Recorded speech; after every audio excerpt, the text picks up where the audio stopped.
What's up, you guys? Michael here. Once a month, I do what I call a cash flow report, in which I reveal with full transparency the cash flow numbers, whether they are good or bad or somewhere in between, from all of our real estate investments. In addition to that, I go into further detail about how we gain wealth and build our net worth over the course of time.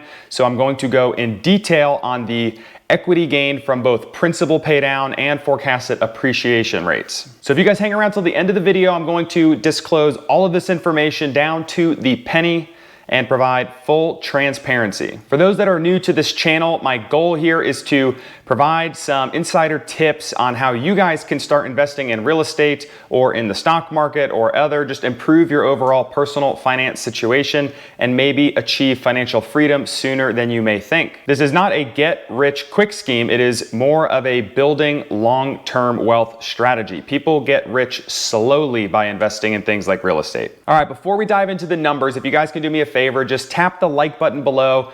Tap it till it turns blue. I really appreciate the support. It honestly helps with the YouTube algorithm. Honestly helps more than you guys probably are aware of. It helps get the content promoted out to other people who may also find it useful. So I appreciate the support. All right, so we currently have 3 short-term rental properties that we list on Airbnb and VRBO, and we are actually under contract for a 4th as we speak. 2 of these properties are currently located in Nashville, Tennessee, and the other one is located in Gatlinburg, Tennessee, which is the gateway to the Smoky Mountain National Park. Now, December is typically a slower month throughout the year in Nashville. In the Smokies, it's busy with the holidays, so we're thankful for that. And we're expected to continue with somewhat of a slow but steady bookings rate and cash flow, lower than our normal months from the spring, summer, and fall. Especially in Nashville. So the next few months in the cash flow reports I do, you guys are going to probably notice that the numbers from Nashville are struggling a little bit in comparison to the mountains. We also have things like COVID impacting travel still,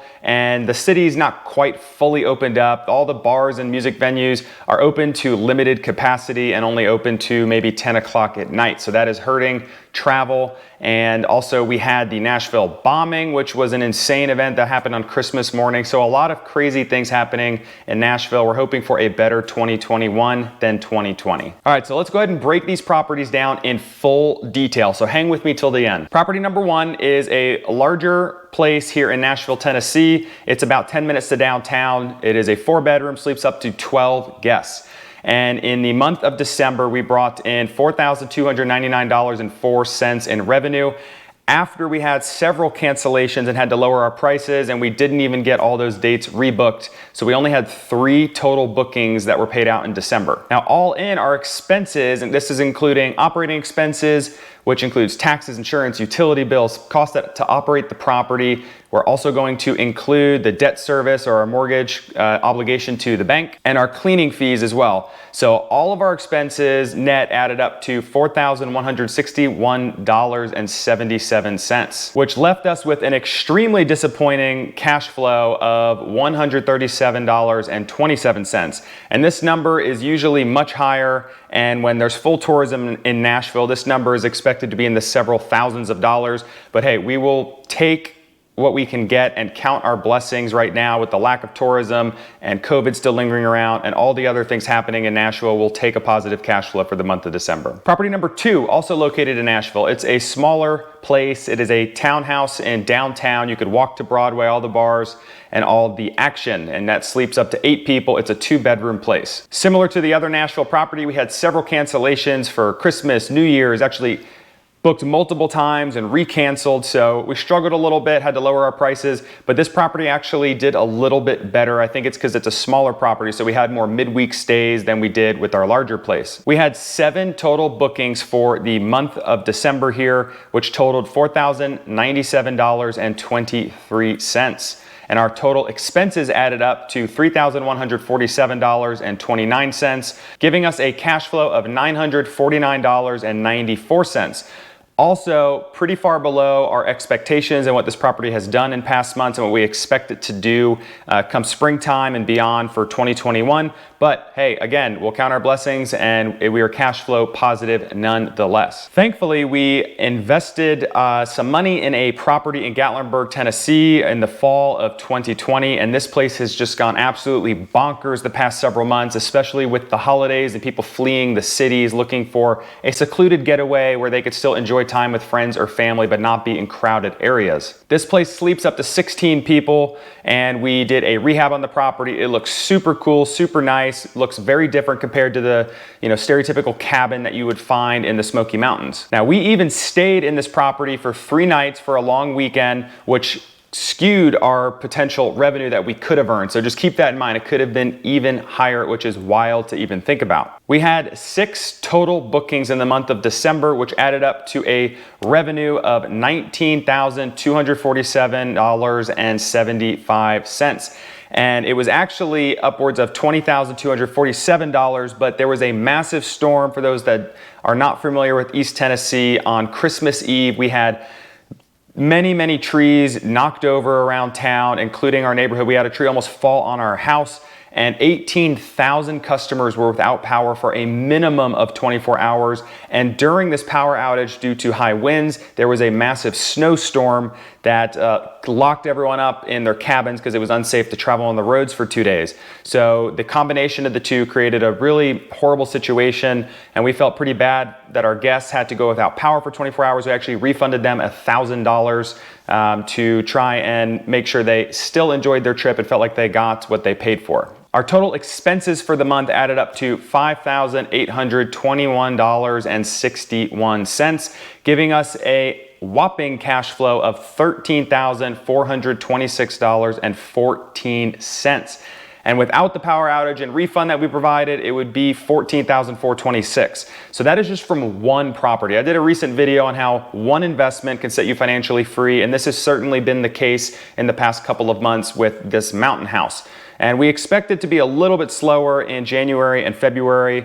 This is more of a family vacation destination, so we expect it to be picked back up in March and April for spring break, through the summer months, which is traditionally summer vacation time for families, and again through the fall and then winter leading up to Christmas. So let's go ahead and add up all the cash flows from the 3 properties, and that brings us to a total cash flow pre-tax, of course, of $14,513.35. And what's insane to think about is this is basically all being carried by our one property. The Gatlinburg Mountain House Black Bear B&B is putting the team on its back, carrying us through the month of December, and also did very well in November as well. So we expect to continue to see strong numbers from that rental in particular. But when the spring picks back up and travel comes back to Nashville, we're going to see extremely strong cash flow numbers from properties across the board. And we're very excited about that, but we're even more excited to talk about the massive benefits of owning real estate long-term, which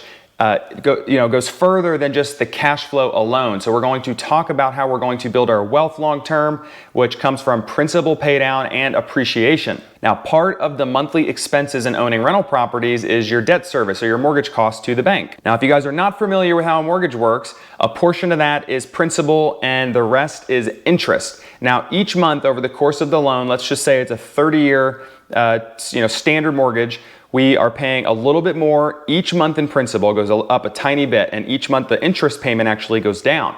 So eventually you're gonna pay off the entire loan, and that is how people build significant wealth. They build equity in the properties, which is increasing every month, and you guys are not actually the ones paying for it. What's cool about this is it's counted as your expense when looking at cash flow, but your guests are essentially paying off the houses for you. So what we're gonna do is add up the principal pay down amount for each one of these properties in the month of December. All right, for these 3 properties, here is the amount of principal being paid down for the month of December.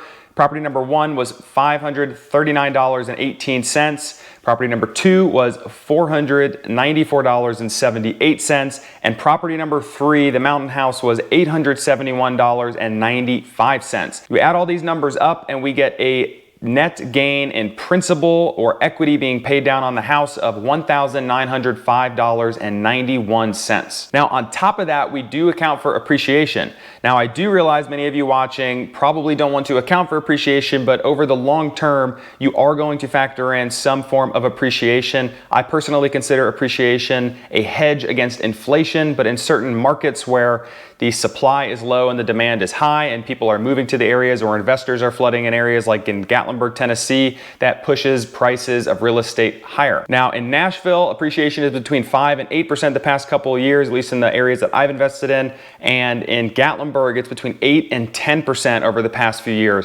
But I usually ballpark for a 3% appreciation growth rate. So that is what we're going to be using here, just for a conservative estimate. So appreciation gained, or at least our estimates, our best guess for the first property is $1,312.50. For property number 2, $1,075, and property number 3, $1,625, which gets us a total net unrealized gain from appreciation or equity gain in our properties of $4,012.50. So as I mentioned before, one of the most exciting parts about investing in real assets such as real estate that pay you monthly and grow over time is now we get the opportunity to add up our cash flow, our equity gain from principal pay down, and unrealized gain from appreciation to see what the total gain in wealth or growth in our net worth was for the month of December. So all we're gonna do is add up these three things. We're gonna add up our total cash flow, which was $14,513.35,